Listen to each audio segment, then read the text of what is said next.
Hello, good morning, good evening, good day, good afternoon, and aloha. Welcome back to another episode of Lou Reviews, our weekly roundtable of our reviews of The Last of Us on HBO Max. And I've got a new and good buddy here with me from our sketch show here in Los Angeles, Love Seat, actor, writer, comedian, Mr. Jeremy Schmidt. Jeremy, what's up, buddy? Hey, how's it going, Lou? Thanks for having me on Lou Reviews. Dude, it's good to have you, man. I was hoping, unfortunately, couldn't make it last week, so I had to do the review by myself. But that was cool. Wait a second. Couldn't make it, or we had a meeting, right? Well, yeah, no, we had a sketch team meeting, and then I moved it to Monday, and then something else was going down on Monday. I don't know. Okay. Well, I'm happy to be here. Yeah, when you asked me to do this, I was excited, and I had no idea you had a whole show. You have a show. You got a nice background. You got a logo. Yeah. Music, the whole nine. Yeah, there's a whole history of this show. It's insane. That's impressive, man. That's impressive. One day I'll tell you about it. Today we are actually launching our gaming channel over on Twitch. The link I'm going to give you guys in the chat right now. So if you want to, after this, I'm going to be playing some COD for at least 2 or 3 hours. Wait, what COD you playing? So the new one, the Modern Warfare 2. Mm-hmm. So it's been really fun. I've been having a great time with it. And I've been doing like some test streams the last week, trying to figure out this new OBS software that sort of allows you to stream on there.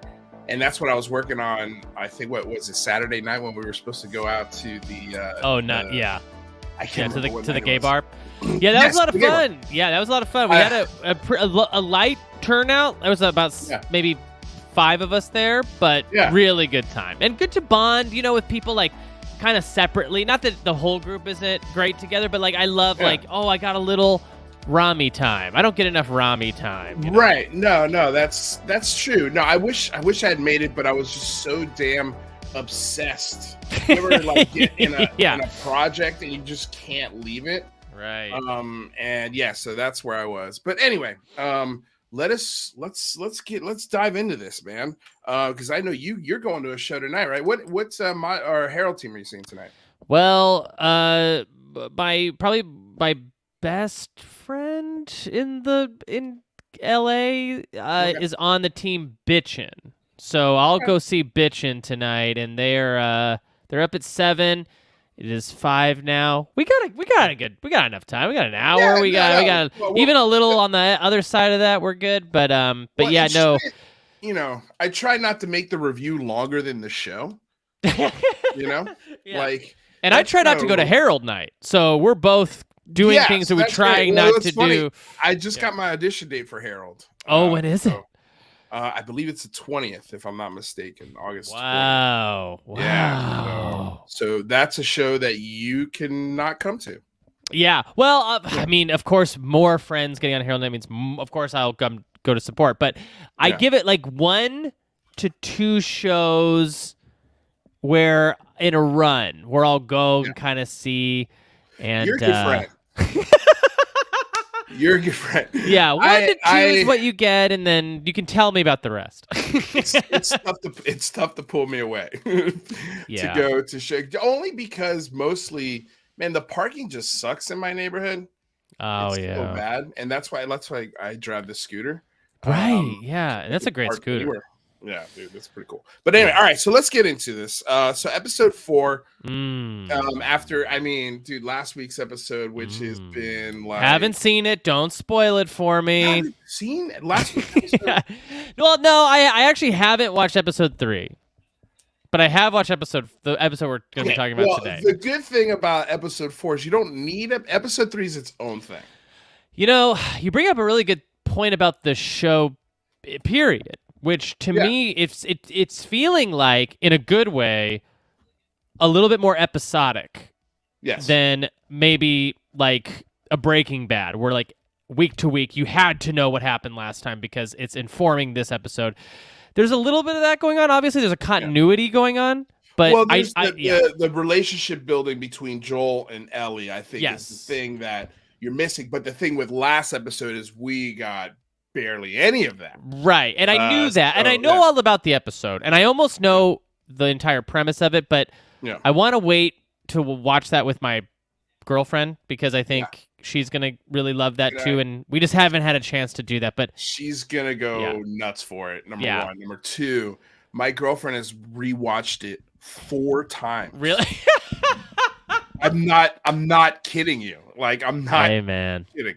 It was like she was using it to get in her feels, I guess. I love that. You know, I understand it's very waterfall inspiring. Gonna have a lot of waterfalls coming down. You know what's funny, man, is I'm a pretty easy crier at movies. I cry very easily. Me too. Emotional. Sometimes at the weirdest things. Yeah.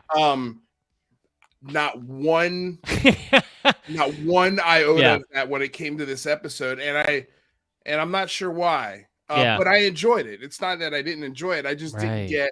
For me, it just didn't hit that emotional. I was just like, okay, two gay guys in the apocalypse, cool. Right. Like I've never seen this before, and it was very sweet, but it wasn't. You know, for me, it didn't move that needle, which was surprising. I was actually shocked at that. I was. Knowing what I know now, I figured, for sure, I'd be. You'd be in tears. You'd be bawling. Yeah. My girlfriend loves when that happens because she calls me out. She's like, "Oh my God, are you crying?" And then and I'm like, "Shut up, no." Yeah. But that didn't happen with this one. Interesting. I suspect it will happen for me. I'm a very easy cry as well. Yeah. Maybe now that I know everything about it and there's there's not gonna be really any surprise, maybe I'll have a similar experience that you did where I might shockingly not cry. But I do think that like that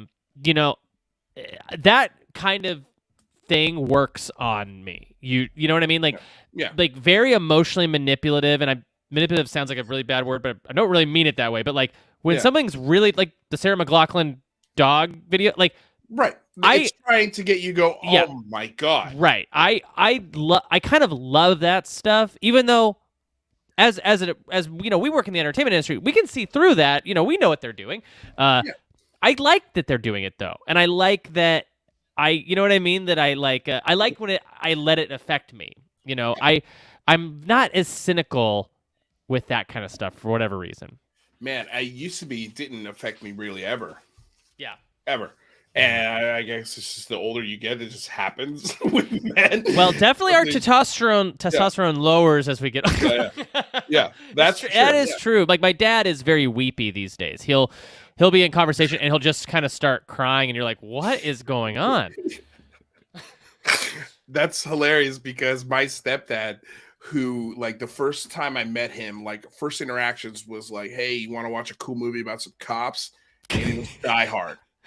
Right, because he was a police officer. Yeah. So now today there's only 2 channels he watches. The racing, the horse racing channel. There's a horse racing channel. Channel.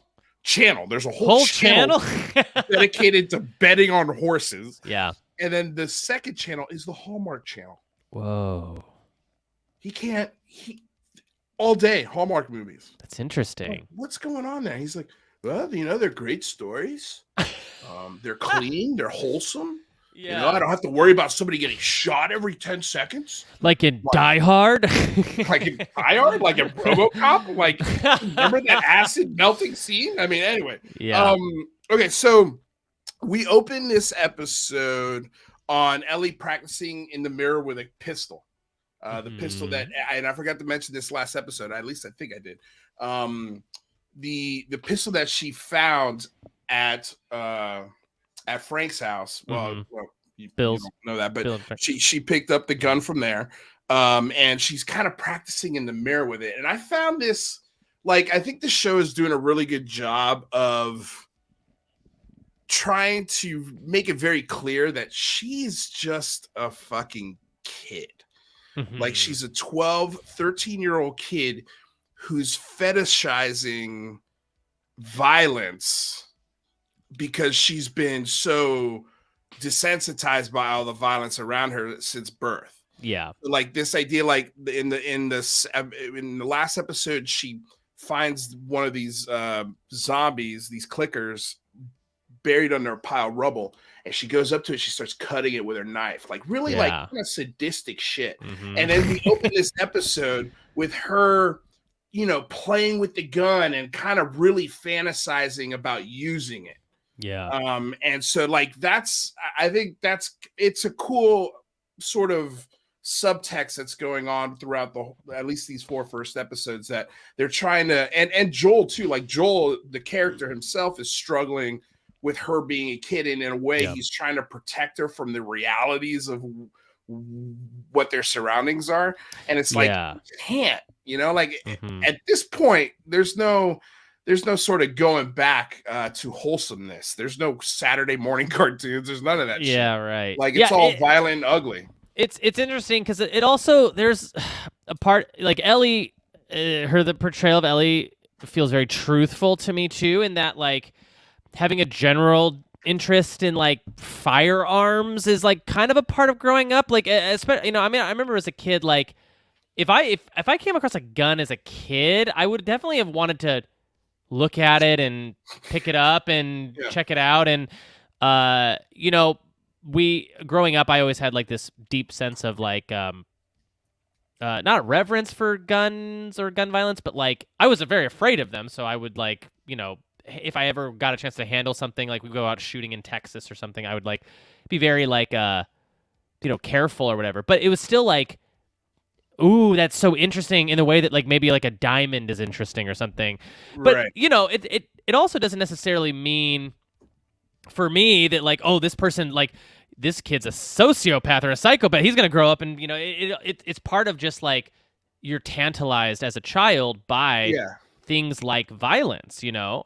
Right. Well, but I'm saying at least in this setting, the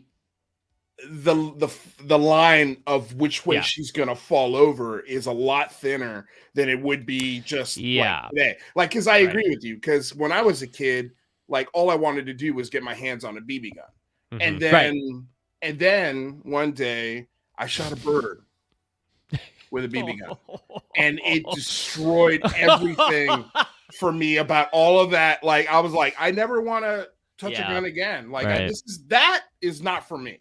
Right. Like I could go fishing, because the thing with fishing is you catch it, unhook it, and you throw her back, you know?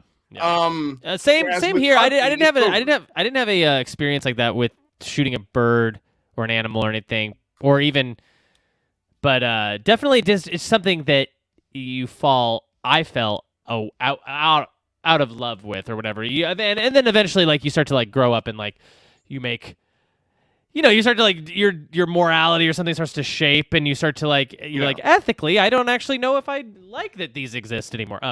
But with Ellie too, it's just such a trip, I think, watching this show and seeing what the show is starting to like, you know, forecast to you as like the themes and how they are either similar or different from the game. And I'm sure you talked about this already, but like, have you played the game, the original Last of Us game? I have played the original game. Okay.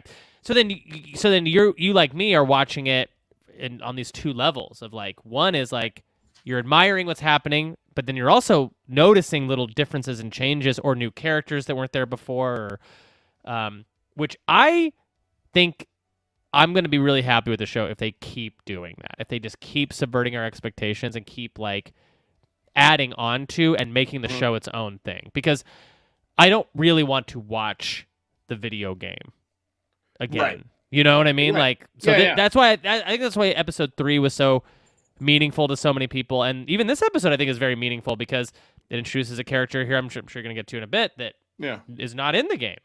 No, not in the game at all. And I'm insanely fascinated by her. I can't wait to get her backstory, because it seems like there's a little craziness in there. But we'll get to her in a second. But yeah, I mean, I'm right there with you, man. I think the thing that it obviously the show for me pays a massive respect to the source material in that they've got the same writers from the game, they got the same developers working on the script with the writers for the show. So like the look of it is all of that is being paid attention to, but it's not like you said. I don't want to watch the video game either, and they're not Yeah. doing that. And I think what's cool is they pay homage to the game in a lot of really simple just framing of the shot. Yeah. Right. In that it looks just like a game would look, and unless you play games, you wouldn't understand. Like you wouldn't even notice the shot. It would just look like a normal shot to most people. But I know that I'm like, okay, that's not a normal shot you see in television or film. That's specifically from the game. Yeah. And so for like little things like that, I think they're doing a really good job at. But I'm with you. Like I like that they're subverting expectations in some of the characters, and I'm sure in some of the plot lines, things are going to change. Like because in the original game, they don't head out west; they head to Pittsburgh. Right. So, so I guess let's before we get there. So there's a couple things that happen. They set up camp, and Joel sorts of, he's like out here. There's no clickers here where we're at.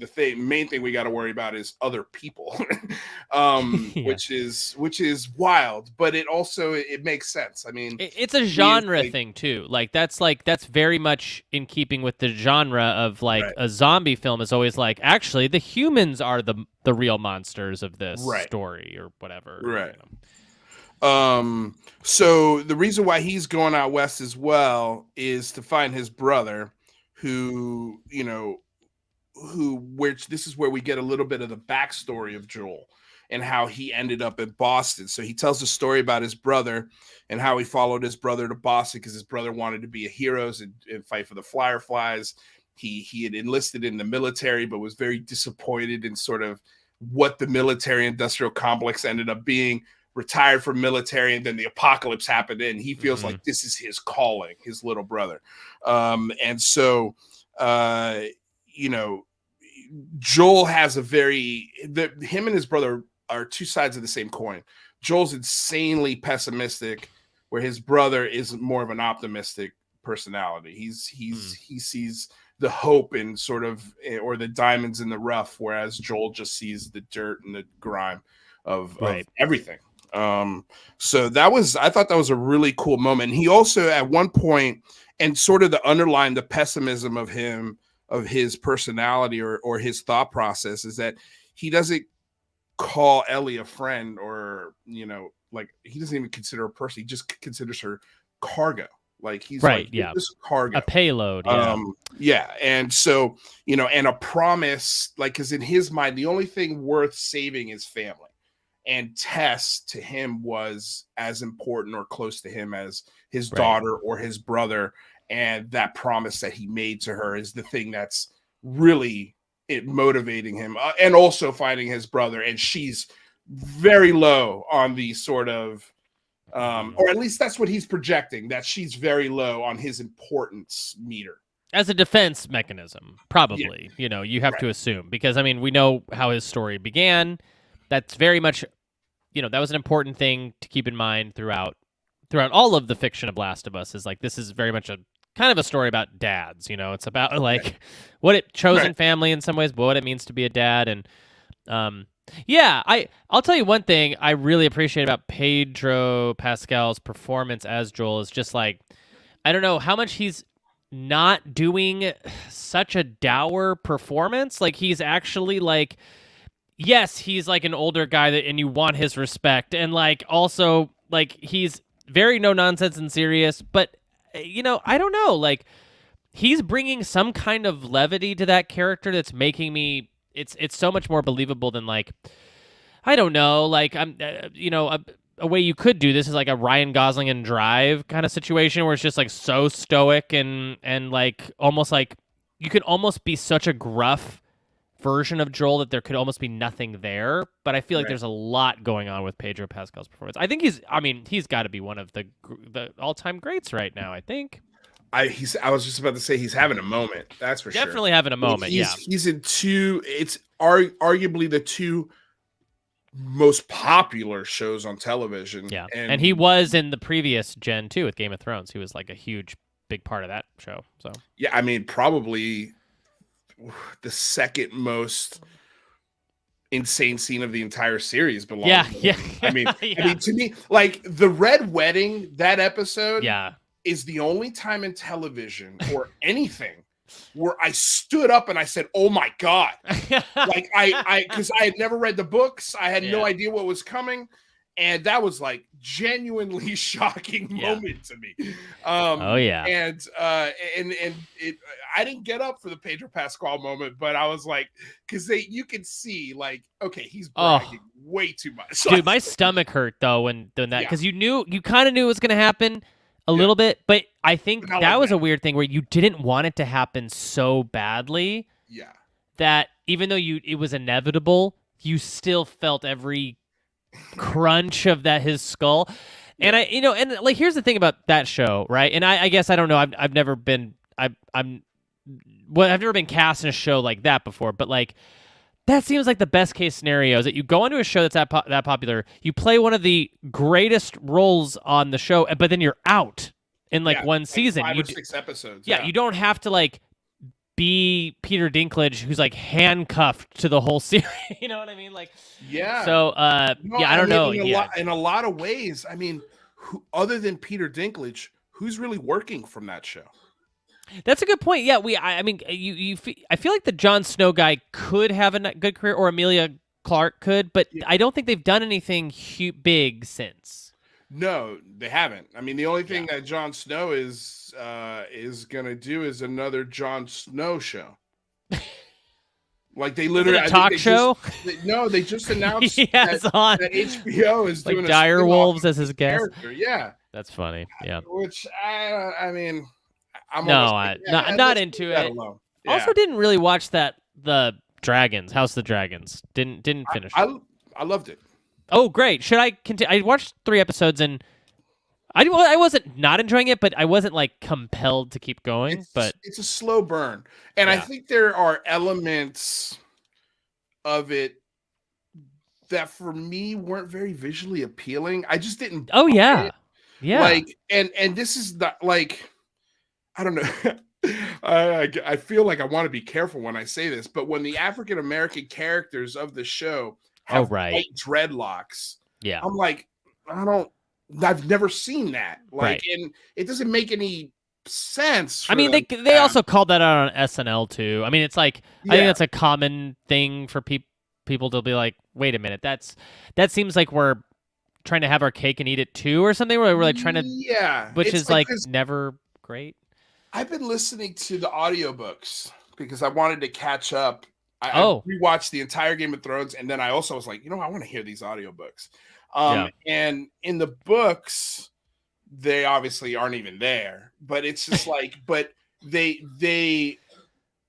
thing about the Valerians is they have blue steel eyes. Like that's also another very character trait. I felt like you could have done that in Dragons, and that would have been totally acceptable. Yeah, totally understandable. Like they don't have to have white hair, guys. Like, I wish even the white people in the show didn't have white hair. I think everyone in the show looks stupid, to be honest. For some reason, I'm okay with it on white people. Like, I'm definitely more okay with them looking stupid, but I'm also like, it really only works on the lead like woman in that, and I think that like the dad looks ridiculous in that. Yeah, I mean, just because I'm like going through the books now. Yeah, I'm okay with it because that's the world. It's what you see in your mind when you're reading it. I mean, the Dragons is kind of like writers and producers in a studio going, well, let's put this in there because we kind of have to, and they kind of do. Like, I mean, like you can't do 2 huge shows like this and not have people of color that don't play slaves. I mean, but I think we both agree that like they could have done it way more elegantly instead of just like putting a. Agreed. 100%. Oh 100%. My God. Yeah. Okay. So we got sidetracked now on Game of Thrones. So that's great because when season 2 comes back, maybe you can come back and join us. Yeah. Hey, why not? We can talk wigs. Wig Talk will be the name of that show. Well, what I'll say is definitely finish the rest of it because I think the book is fantastic. The book tells the entire history of the houses through the eyes of a fool. Oh, cool. So he's like one of the witnesses that's writing this story, along with a couple of other knights that are contributing to the tale. And so it's That's fun. It's just cool how it's written. It's almost written like a historical timeline. So it's really cool. And the show is taking place in the moment where basically this is that fall of Targaryens, and this is the start of it. So it's pretty cool. But anyway, so after that, we get introduced to the new character that wasn't in the game, and her name's Kathleen. And she is what it definitely appears to be the leader of this independent sort of, not Fedra, not Fireflies. They are just the people. Like, that's what it says on their trucks. We the people, We the people. And she led an invasion against a Fedra compound in Kansas City, and they took it over. Like, they took it back.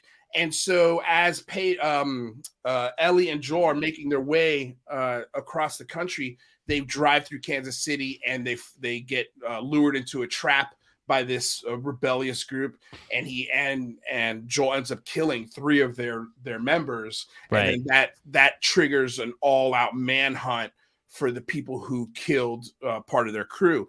But there was a really great moment here, and I think this is the moment that solidifies what side of the coin Ellie falls on. Right. When it comes to sort of her fetishizing violence, or this idea of like, shit, I hope this kid doesn't end up being a psychopath, because it could easily happen.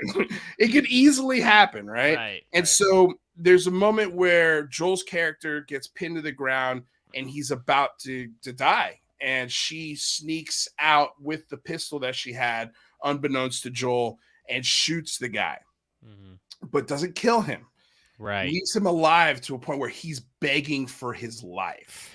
Yeah, and he's kind of young too. He's basically early 20s. Yeah, you know, he's a kid. He's a kid. He probably was in high school when this whole thing went down, or even younger than that, middle school. This has been 20 years now. This kid, he grew up in this essentially. So he gets shot. She shoots him, and it's a pretty gut-wrenching moment, because you could see, okay, this is genuine trauma that has just been inflicted on this kid, and Joel has an opportunity to sort of comfort her, and he doesn't do it. Like, and she just, you know, essentially he's like, look, without saying it, it was very understood that this guy has to die. He can't live. We have to kill him. And so he's basically like, go to the other room. And he kills him with the guy's own knife.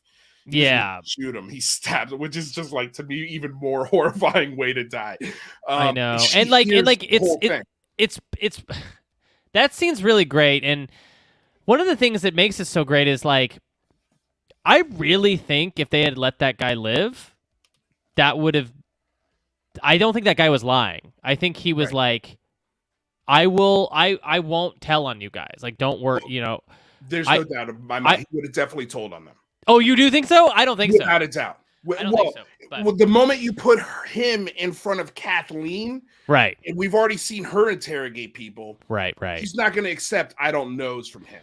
Yeah, but there's a world where you go, oh, well, they attacked him first. Like, you know what I mean? He was defending himself. I mean, that's what's so great about The Last of Us, though, is I think that it's like, it's about these moments that you can't take back. Like, that's what a lot of the show is. So it's like, you know, you look at Kathleen, and there's a part of me that thinks, oh, she's a good person just in these extreme circumstances. Like, she's clearly very loyal to her people, and, you know, is like trying to do right by them, which means killing and executing some of her own if she has to, or definitely the opposition. And it's like, man, it's like kind of constructing these really tough spots for everybody to be in, where it's like they don't really want to be hurting each other, because they have their own families, they have their own lives, but they're just trying to protect. So in that scene, it's very horrible, because not only does Joel end up killing him, but he kills him with a gift the guy gave him, which is like, here, take my knife, like anything to help me live. But then Joel's going, Well, bullets are a precious resource. Right. Which I thought was actually a very great justification for Yeah. using the knife. Absolutely. If you're But gonna between bullet that you waste and a knife that you can just sharpen, yeah, yeah, no, it's a no-brainer. But here's the thing, is that the horrible act that Joel, if you want to consider it a horrible act or a moment of no mercy, right? Like there was no mercy in that.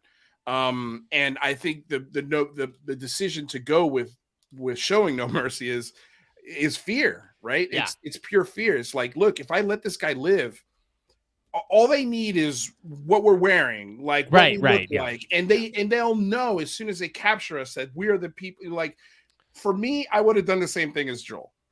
Sure. Like, yeah. I mean, like, in that moment, you don't know who you're dealing with. It's like you have to. But here's the thing: is that we find out later in the scene, and this is after they escape and they climb 45 floors to get to the top of this tower so they could get a lookout on the city and determine, okay, how the hell do we get out of here? Right. So Ellie asks Joel if he's killed innocent people before. Yeah. And he ignores the question. So it's obviously yes, right? Yeah, I mean, yeah. He's definitely killed innocent people, right? And so then he says nothing, but then Joel rebuttals with asking her, because she also reveals that after he kills the guy, she reveals to him, this is not the first time I've killed somebody. Yeah. So what? Yeah. That was like and so because you kind of said like he didn't try to comfort her, and I actually think he did try to comfort her, but that's what changed the whole, I think, temperature of the scene. Was like Joel was sort of trying to be a human being in that moment, and like, no, what I'm saying, we're not comforting her in the moment. Like the second he in the very moment, it's okay, right? Like, it's okay. Right. Give me the gun. Like, it's just right. In the next room. Yeah. Like there was nothing like, hey, you made a mistake, like, but it's okay. I'll fix this. You know. Later, like, he does. He's being more of a human being to her, correct. But then, she reveals something that's, I think, very interesting for her character too, because we talk about fetishizing violence and stuff, but it's like, it's almost like she's been exposed to it to the point where she's committed violence, whether in defense, self-defense or not. So, yeah, she's young, but she's no spring chicken. She's no spring chicken. Grandma might say. We could definitely agree, though, that was the first time she's ever shot anyone. Is it? Was that confirmed? Yeah. I think so. Yeah. Just because of her reaction to it. That's not a reaction of somebody who's shot somebody before. I think I think whatever she thinks she did to an innocent person, I have a feeling she's being a lot harder on herself than she needs to be. I think she's taking blame for something. We don't know that backstory yet, because I don't think we got anything like that in the game. I know in the game, it's hard to remember. She kills somebody for the first time in the game. Like that was a whole moment. Right. And it's like there's something about too. They're talking about innocent people, which is sort of a strange way to frame people, because they're like, right. Like, I almost guarantee you, if she did kill somebody in her past, we probably wouldn't describe him as a person as an innocent person. They probably were like either turning into a zombie and she put them out of their misery, or they were coming to get her, making them not in. It's just weird. Like, saying innocence, almost like you preyed upon a person, like taking a little drink of water at a brook and then you just kill them. I was thinking of the plot line for that. I don't know why, but I was thinking of the plot line for that. What's that actor's name that was in that Scrubs, the TV show? Oh yeah, he did that movie where he directed and wrote it. It takes place in Jersey. What the hell is the name of that movie? Anyway, like his whole sort of guilt trip on the movie was when he was a kid, he got frustrated with his mom and he pushed her and she tripped and hit her head and she died. Like it was like a moment of anger, but the end result wasn't something he intended. Right. And so that's why I think it's something could be that something like that, where she was like, in a moment of anger, she did something, but the result did not match what Right. her action was, if that Right. makes sense. But I'm sure we'll get that backstory very soon. Yeah. But here's the thing: going back to Joel and the guy he killed, Joel has been that guy. Joel Mhm. gives us the story of like, I've been the guy who lured people into the trap and killed them Right. and took all their shit and moved on. Like, I've been that guy. And Yeah, so yeah. is Tess. And I think that's the guilt that they're carrying, because that's not who they really are. That's who they were forced Right. to be. Yeah. You know, and so I think if, you know, and again, this is sort of like a very thematic thing that comes with these apocalyptic stories, but the idea of like, I'm innocent, and Yeah. that guy's the bad guy because he's a Right. fucking stranger, Right. and that's it. He's just a stranger. But if you put these two people together with time and understanding and perspectives, they don't stab each other like that. No. You know, like I think he, you know, I think he knows that guy has a family, that guy has a brother, but again, it's the fear that the entire, you know, world is based in. Like, everything is fear based. Yeah. Every action and every decision is made out of fear. And what Ellie is sort of, and Tess's dying wish is, stop making the decisions out of fear, start making the decisions out of love, right? Out of what's the right thing to do. Yeah. And, you know, because and that theme comes back. Well, you didn't see the last episode, but originally, like, Did not. he was going to kill that guy that he caught. Yeah. Right. And then by the end of the episode, it turns out to be his purpose. Right. You know, and that's because he showed mercy. Yes. And yeah, so I think that's a triumph of these kinds of stories, right? Is like, it's almost like if you were to dumb it way down, it's like, well, who are we as human beings? And if we're put to these really extreme circumstances, like Saw is actually another great example too of like, what if you're in this extremely extreme situation? Would you dig into this guy's stomach to find the key to save yourself? How, you know, when human beings are, you know, if human beings are animals, which is certainly what I believe in, like, you know, highly evolved animals or whatever, we still have instincts and survival that it's like you know, I was talking about it with my therapist today about like survival mode. Like when people are trying to survive, like we actually have anxiety, worry, it's because of our instinct to survive. It's so our head's always on swivels. Yeah.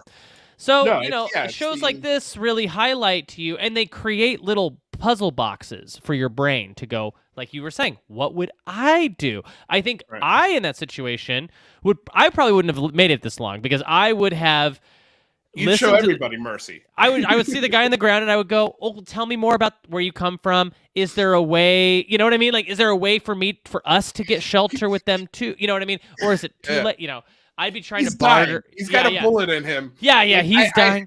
Yeah. I mean, like, wouldn't you ask yourself though at that moment, okay, we just shot this guy's buddy. Yeah.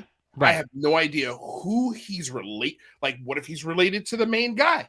Right. What if that guy's a ruthless killer? Yeah. What if that guy doesn't accept the apology? What if they're cannibals? That's what I'm thinking of. Yeah. And I've got a young girl with me. Like, like it's I would have. You might be right. You might be right. I would have made the same decision. But like, here's what I hope happens more in the show, and I haven't seen it yet. Mm-hmm. Well, we kind of did with episode 3. And we got a snippet of it in the opening of episode 2. But I have a feeling, but have you read World War Z? I haven't read it. I've seen the film. Nobody's read this book. Is it a good book? I didn't know it was a good. I didn't know it was a book. It's amazing. It's amazing. Oh, great. It's a really great book about the idea of the zombie apocalypse. But what's cool about the book is that it takes place all around the world. So, you know, we get a little snippet of, okay, what is the Vatican saying? Right. We get a snippet of North Korea and Cuba and Israel are like the places that have it under control because they've got walls and they could shut shit down immediately because they're totalitarian states. In the case of Israel, it's just a wall around the city. But in the case of North Korea and China and Cuba, Like those are the countries that end up surviving the apocalypse because they've got the most control of the people. But it's really cool. And when we opened in episode 2 and Jakarta with the scientist, I was like, fuck, I hope we get whole episodes. Yeah. What happens to her? Yeah. Because she's like, you got to bomb everything. Yeah. Like you got to bomb. I wanted to see that right. I hope it doesn't fall into the trap of a Walking Dead, where every season we get a new baddie, a new person they got to fight, you know, a new Negan or a new whatever. And it's never about like, well, shit, what happened in other parts of the world? And what's great about this series is that unlike The Walking Dead, unlike other zombie shows, we know exactly where they are every episode. Boston, you mean Kansas City. In the like location. We have locations of where they're at. They're not just this ambiguous, you know, apocalyptic world where nobody knows where anything is. Like that's what I dig about this show, is that it's got the potential, and I hope they take that chance, because I think they've got a golden opportunity to do something way unique that hasn't been done yet, at least not on a visual perspective. In the book, Max Brooks' World War Z, he really dives into that, and that's cool. I wish the movie could do the book justice. It doesn't at all. I mean, they gave Brad Pitt long hair, so they got that far. He looked great. He did look great. He looked great. One thought I have on that, which is, I actually I want to say I'm enjoying Last of Us. Don't get me wrong, and I didn't really enjoy The Walking Dead. They are very similar to me, but like the game of Last of Us and the graphic novel Walking Dead, very similar. In fact, Last of Us ripped a couple of plot like mini stories from Walking Dead directly. Like when they go to that house with the guy who has the kid who's turning, that is almost exactly like. So my hope is that, because here I'm gonna, here little, just all cards on the table. I don't really like The Last of Us as a game. I've played both Last of Us 1 and 2. I like 2 better than 1, but I don't love them as games. But I love Craig Mazin, who's the co-creator of this show, and I think the stories are they get to some good emotional truths in The Last of Us, and so I have high hopes for the show. In the way that they're constructing something new, because I think the game, unfortunately, at least that first game, has that problem of they are just trying to make something that feels like cinematic, so they've scooped up a ton of zombie reference stuff that isn't theirs. That's what they do in Grand Theft Auto and in Call of Duty. They straight up steal scenes from other movies, absolutely, and other in the genre, and they put it in the game, and they add twists to it, So I'm hoping that's going to get to this great place of okay, now we're watching a zombie show that we haven't seen before. And I think episode 3 establishes that. Right.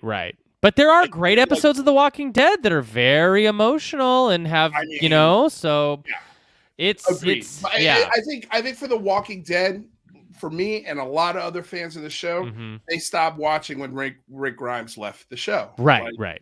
That's kind of after Negan. It's like, how can you top it? He's their Joel for sure. Problem. And here's the thing that I think a lot of fans, that especially that got upset with episode 3, which was stupid. But if you did get upset with episode, they're like, "This is a zombie show. I wanted one show about zombies." And I'm you don't though. You really don't want that. You don't and if that's what you get, if they come out and show that character being a total badass for a full hour, which is kind of what you wanted.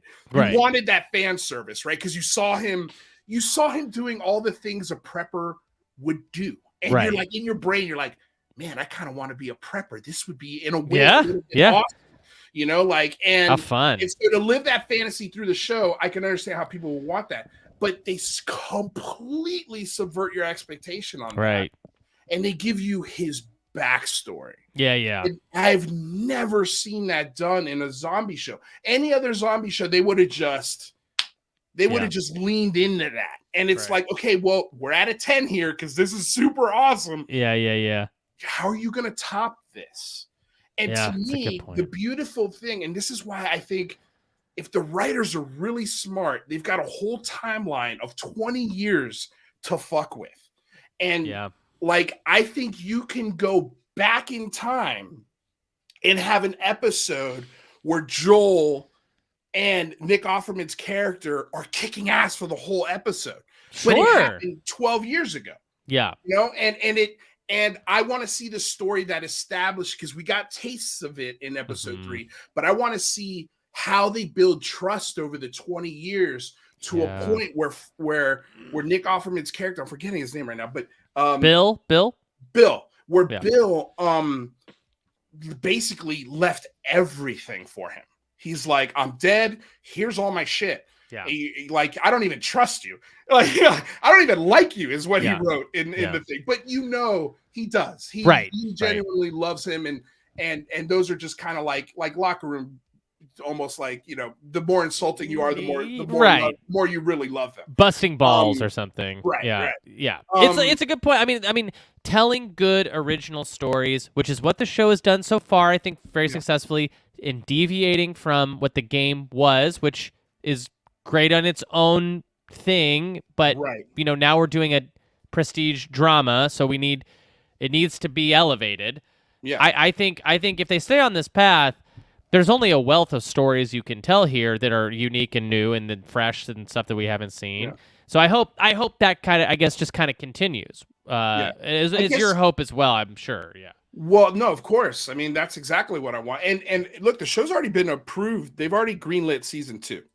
So season 2 is coming. So it's obviously doing great. I would like to, I just hope they don't fall in a trap. And I'd be interested to know if the writing team has like a timeline. Like, hey, do we want to tell this complete story in 5 years, or are we trying to do this forever? Like, are we just trying to make this show go forever because it's a cash cow? So what is the vision? I'm curious to know. I'd like to know what they say, because I think the thing with this genre is you've got a real challenge to not hit a wall. Sure. I think real challenge. You hit walls in shows, and this is my theory about television writing for sure, is you hit walls when you become locked into a thing you're doing. So for example, why I think Last of Us 2 is so successful. Spoiler if you haven't played Last of Us 2, but and I guess it's not a specific spoiler, but Last of Us 2 changes gears completely. Like, Last of Us 1 is about this, Last of Us 2 is about this. And it follows different characters, and it does a different thing. And it's like a time jump and everything. So that's successful to me, because you're not precious about... But if, for example, say, we can't ever get rid of Pedro Pascal because he's just too good, and he's making us too much money, well, now you're stuck, because now you have to tell this guy's story for many, many seasons, and that tends to not work as well when you can just suddenly be done with somebody and then move on to somebody else. But here's the thing too, and I hope they have the moxie to write something like that. I hope they pay respect to that part of the source material.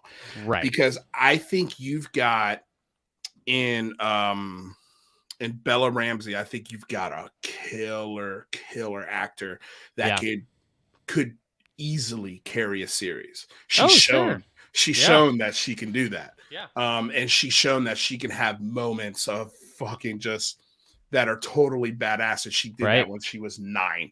Yeah. So imagine she's got another 4 or 5 years under her belt as far as acting chops are concerned.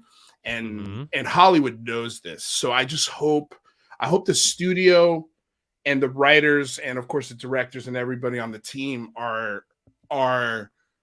not afraid to make a move like that. I think you could do 2 seasons with Pedro Yeah. I don't know if I do too. I don't know if I want to see a third. I think you could do the first half of the first game and the second half of the first game in a second season, and then I think by the third season, I think you're into The Last of Us 2, and I think you could do a whole season because in that game they shift perspectives. Like you play as the perceived good guys, and then you play as the perceived villains for a stretch, and I think you could do that. You could do a whole season from one point of view, a whole season from another point. You know what I mean? Like you could just keep going if you're creative. But if you're right. Yeah. But the studio, everything's it's not always up to the geniuses who's creatives. To sometimes you got to just do more Pedro because Pedro's what people want. Because the numbers say they want Pedro. Yeah. No, I get that. That's the only fear I have for this show.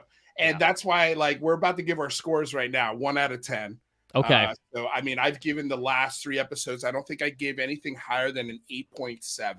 Okay. So was 3 an 8.7? Because that was like, is that the best so far? Okay. The best one. Yeah. Great. Yeah. So it was either that or episode 2. One of those was like an 8.7 because I really, really loved the opening scene of episode 2. Oh, perfect. Great. That's good. That was so good to me. Yeah.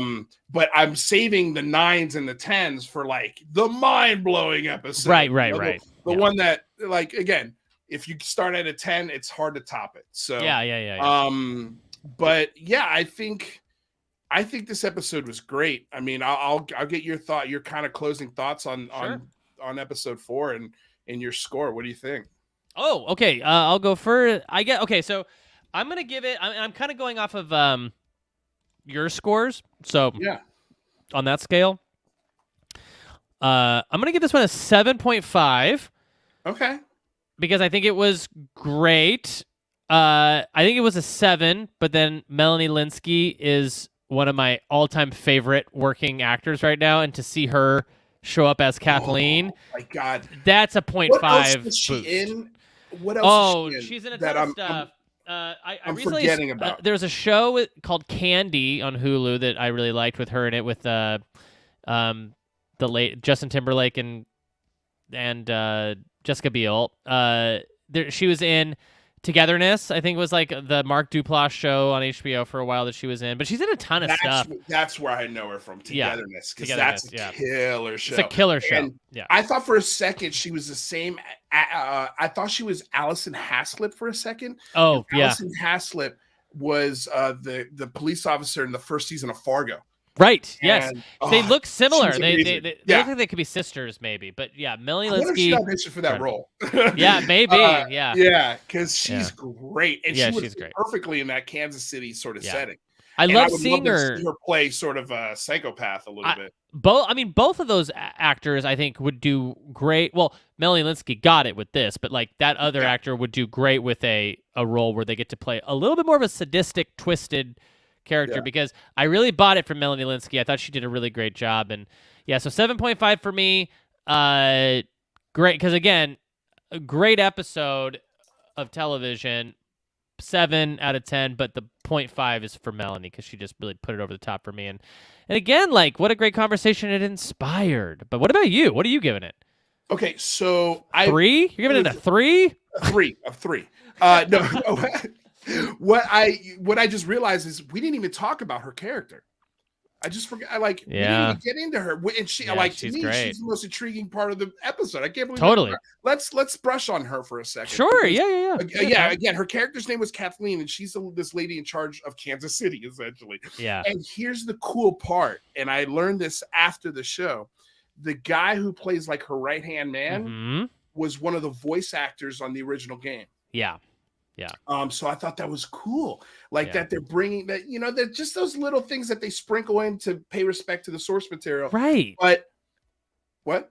I was saying right. Like, I agree with you. Oh, like, yeah. Okay. I thought you said wait. I was like, no. There's almost like kind of like if they weren't doing that, it would almost feel disrespectful, because it's like, how are you gonna?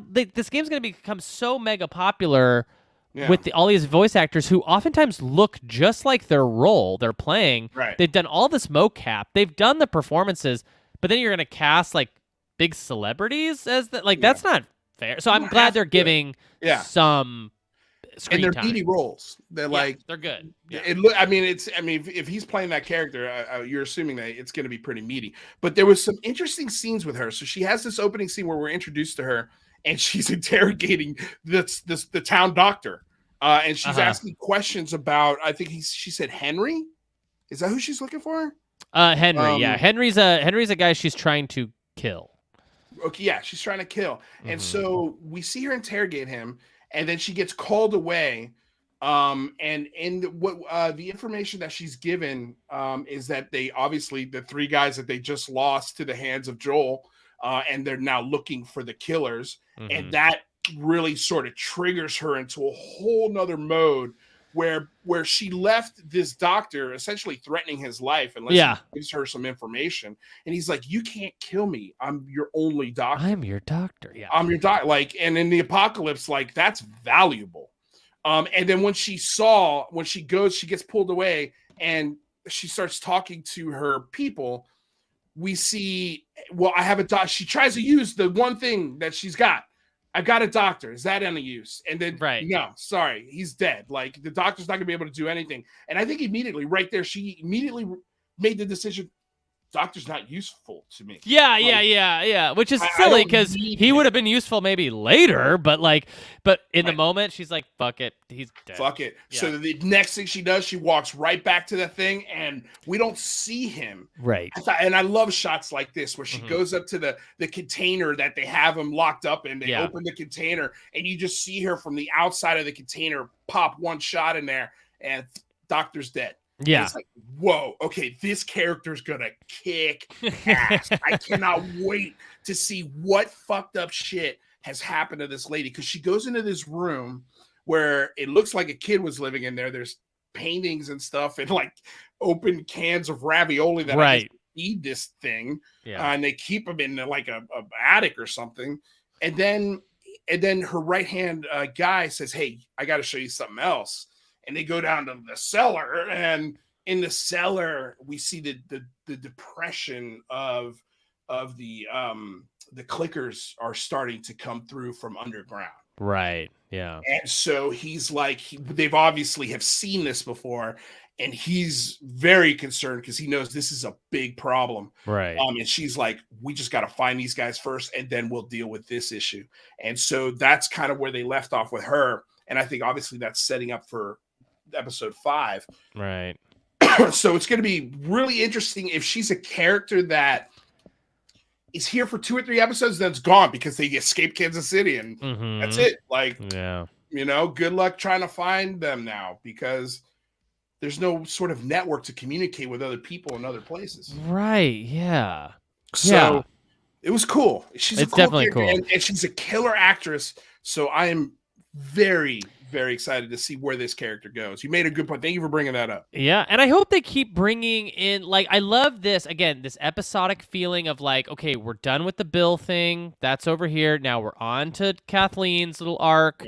And then like, I imagine in a couple episodes we'll get another great cameo with another great arc that's going to, you know what I mean, maybe close out the season or something. And like, but I hope these cameos, like I said, I hope these cameos don't just end up being like a Western where it's like, there's Nick Offerman for episode 3. Right. Bill. Yeah. Then we never see Bill ever again. Like, I think that would be a huge disservice to having these great actors come on your show, not to utilize them in season 2 or season 5, or just having that idea in their minds of, we're not just going to put you on one episode and be done with your character. Because that would be, I mean, to me, that just doesn't make any sense. Well, and I guess I just more meant like in terms of cameo, like bringing somebody big in to like play a character that's a good part. Yeah.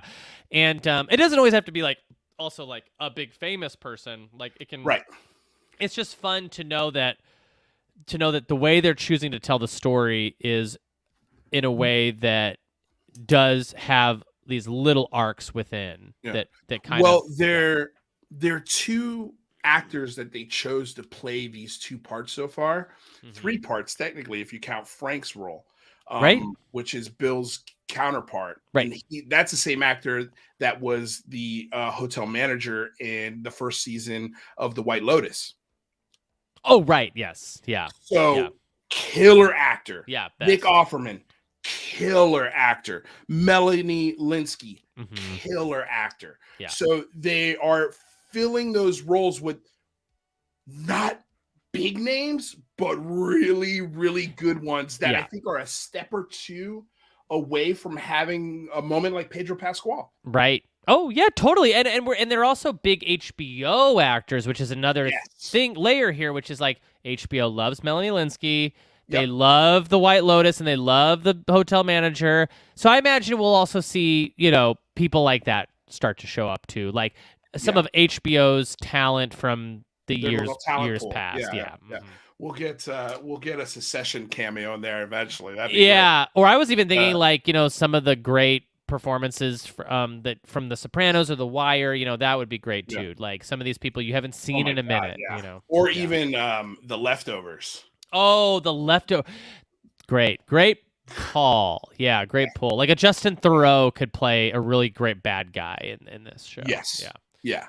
Yeah. Or even a great good guy. Yeah, you could play a great. Yeah, you could play a good guy. Yeah. Or the guy who plays what's his name, Wayne in The Leftovers, Yeah. the hugging guy. Yeah, The hugging guy. He's Yeah. a great actor, and so that'd be great to see him. No, that's one of my favorite shows. But okay, so let me give my score. I am kind of with you. I think I'm going to give this one a little higher. I'd say a 7.8. Okay, nice. 7.8, almost an 8. I think it was reserved. It was really, really great. I thought this episode had really great moments, acting moments, especially between characters, and we got a lot of layers for both Ella and or for both Ellie and Joel. So that was great because it's finally we're at 4 episodes in, and he's starting to warm up to her as a character, which is fun. Great. Like you want to see them get to a point where they're like reading each other's minds in moments of distress. Yeah. So yeah. Cool. Well, Jeremy, that was a blast, man. Absolutely, buddy. Yeah. Happy to be here. Happy to do it. Yeah. Please come again. Anytime. I mean, we'll do these on. I've been doing them on Mondays because we've been having rehearsals on Sunday. right. Yeah. Blew my idea for that. Yeah. Mondays are usually good though. Yeah. Usually, yeah. So. All right, cool, man. Yeah. Well, ladies and gentlemen, first time on the show, Mr. Jeremy Schmidt. Thanks for having me. Let him go get ready for his improv show tonight with the lady. Have fun. I'll see you tomorrow night. See you tomorrow night. Yeah. The sketch you wrote, and I guess let's tell people. You know what I want to do? What's that? I want to live stream one of our rehearsals. We should. That would be fun. We should, right? That'd be fun. Yeah.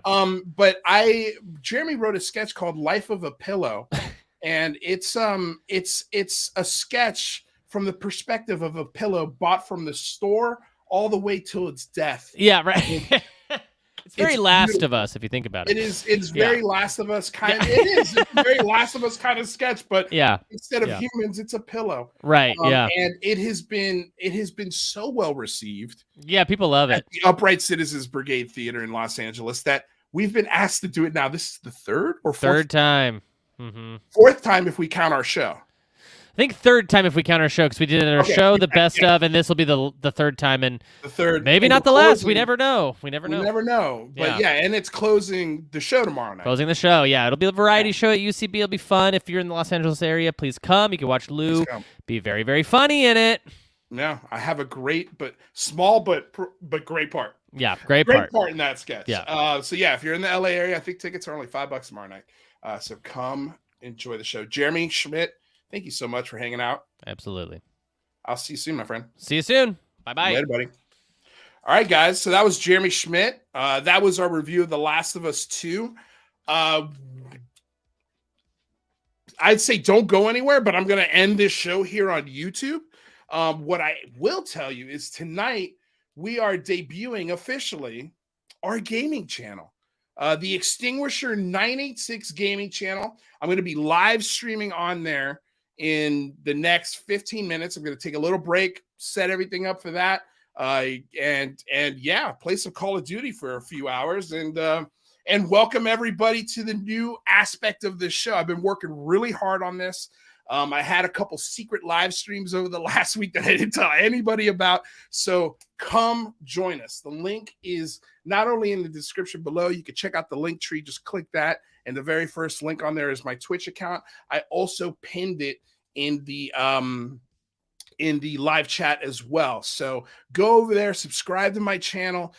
This show, Lou Reviews, also plays on Twitch, but the gaming side does not play on YouTube. We'll be making clips for YouTube from the gaming end, but you cannot get the gaming show on YouTube. It only live streams to Twitch. So please go over there, subscribe, say hello. Come play if you want to, if you got a PlayStation or even an Xbox. We're playing Call of Duty. I'd love for you guys to come hang out. So other than that, I got one more announcement. Tomorrow, fingers crossed, Michael Mataluni is not feeling great. So he may not be here this month, but he said next month for sure. But tomorrow we've got our first of the month UFO show. So every first of the month, we'll be talking about UFOs with the old crew, Rather, Mike, me, and we're going to break down the last month of stuff that's happened and give you guys what you originally came here for. We're going to give you the UFOs. We're going to give you the movie reviews. We're going to give you the games. So it's not going to be just one thing all the time. You're going to get a variety of stuff on this channel now. So I hope you guys are excited about it. Tomorrow's going to be an excellent show. We start an hour earlier than normal, so we'll be on at 3:00 tomorrow. Hopefully my Twitter is working by then, and I'll be able to send out alerts and stuff so you guys can keep track. If you haven't already, hit the like, the subscribe, the bell, so that way anytime we go live here, you know about it, you get an alert. But yeah, other than that, you guys have a great night. I'll see you over on the Extinguisher 986 channel. And yeah, other than that, let's I had the tunes, right? I think. There we go. The fader on the Twitch channel for music is way better than it is here on the stream. Anyway, that's a whole other thing. Until next time, you guys have a wonderful night. I'll see you soon. Peace out. God bless.